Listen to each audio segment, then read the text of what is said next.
But there are 4 big lies you are told, and let me tell you what they are. The lie of money, the lie of majority, the lie of power, the lie of knowledge. These are the lies you need to be aware of. In this surah, there are 4 main stories. The story of the young man and the cave, number 1. The story of Dhul Qarnayn.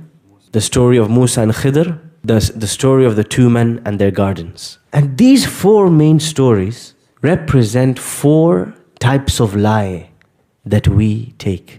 4 types of deception. We get deceived, we get cheated into them.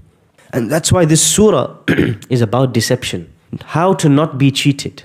How to not be deceived. What are these 4 deceptions?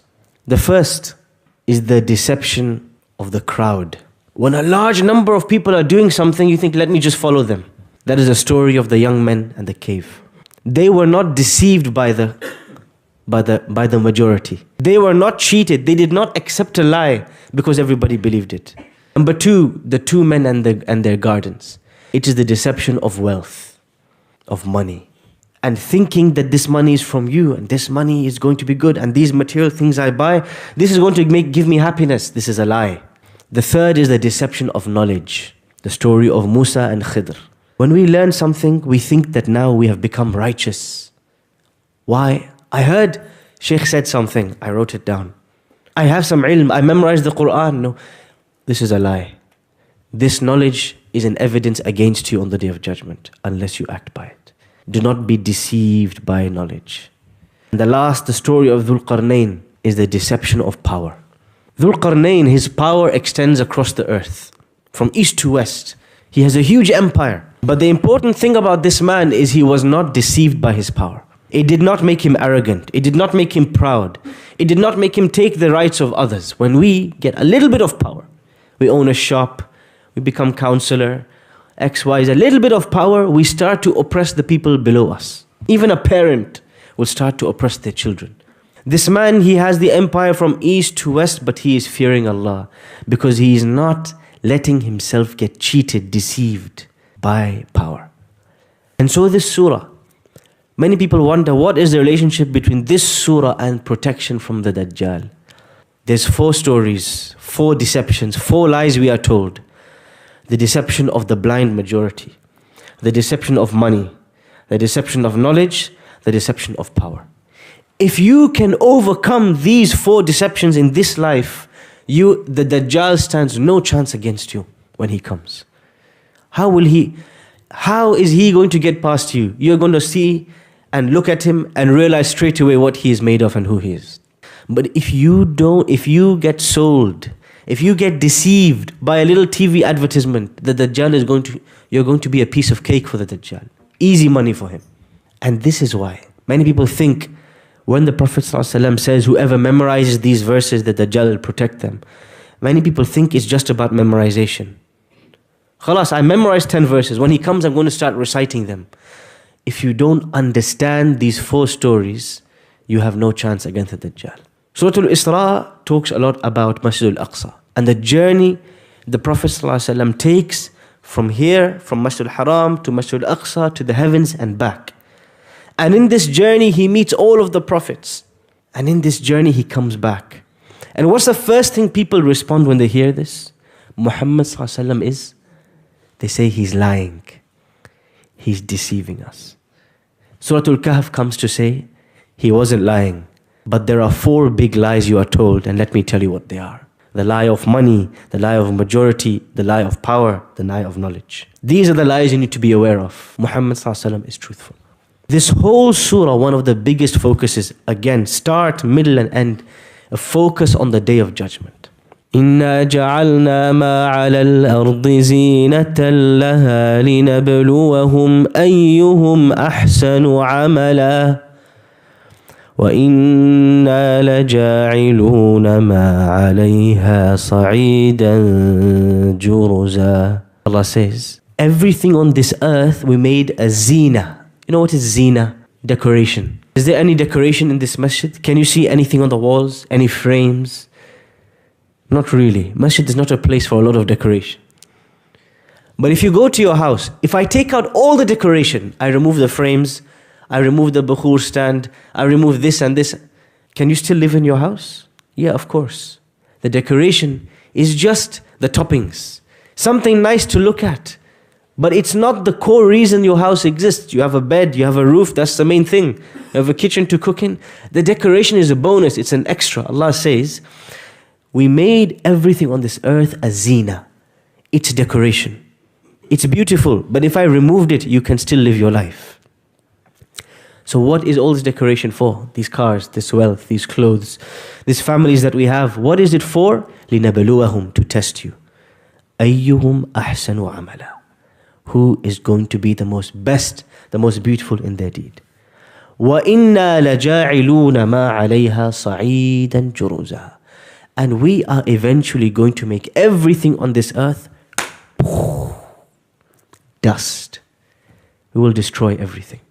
That means there is another lie, the fifth lie, the dunya that we live in. This is the biggest lie. Somebody is extremely thirsty in the desert. They're walking in the desert. They have been in the heat, 52 degrees Celsius for 5 days. 5 days, no water. Suddenly in the distance, they see a lake, a big lake. They start to run. But as they get to the lake, they find nothing was there. They call this the mirage. When you are so thirsty, you start to see things that are not even there. You start to imagine things that are not even there. It's a lie, but as you get closer, you realize it was a lie. From afar, you thought it's the truth. This is this dunya, this world we live in, and its pleasures, and its brands, and its material goods. It is a lie. From afar, we think that's what I want, but as we get closer and as we taste it, we say, the pleasure was only temporary. The fifth story hidden in Surah Al-Kahf is the deception and the lie of this worldly life and its pleasures. And Allah is telling us the real life and the real pleasures that wait for us are in the afterlife. So we have to push away this lie. We cannot be deceived by the advertisements, by the signs, by everything trying to pull us to drown in this world. Allah is saying, no, don't drown. Take one glass of water and keep moving. This is what Talut said to when he was on his journey with his soldiers. We are coming to a lake. Whoever is thirsty, take a little bit of water and keep moving. Just keep moving. Don't get distracted. But then you start to drink. The water is so sweet though. The water is so delicious. And you stay there. The Prophet ﷺ, he says, this world, he said, it's like a shade. And I am a traveler in the desert. And I just stop, I pause, and then I keep moving. The idea of this world, we should keep it moving. Don't get stuck. إِثَّاقَلْتُمْ إِلَى الْأَرْضِ, Allah says, don't get stuck to this earth. Don't drown in it. Don't get immersed in it. Eat for sustenance. Drive to get from A to B.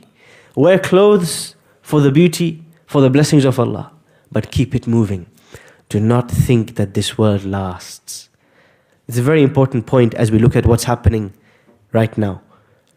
This world is a test. It will pass. Houses are being destroyed.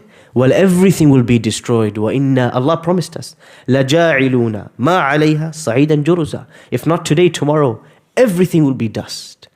Get used to the dust. وَكُلُّ الَّذِي فَوْقَ التُّرَابِ تُرَابُ.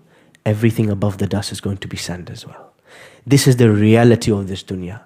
It is passing, it is temporary, its pleasures will not last. So do not get stuck here. This is the message of Surah Al-Kahf and its relationship to the previous surah and its relationship to the Dajjal. And believe me, there is no greater deception, no greater lie than the Dajjal. So many people who we thought, including ourselves, this person is righteous, this person is pious, they will get pulled by the deception, the lie of the Dajjal. This surah is a beginning attempt to explore what is it that will protect us? What are these deceptions? What is Allah subhanahu wa ta'ala conveying to us? One very important point in the early ayahs, Allah says, Alhamdulillahi alladhi anzala ala abdihi al-kitab وَلَمْ يَجْعَلْ لَهُ عِوَجًا.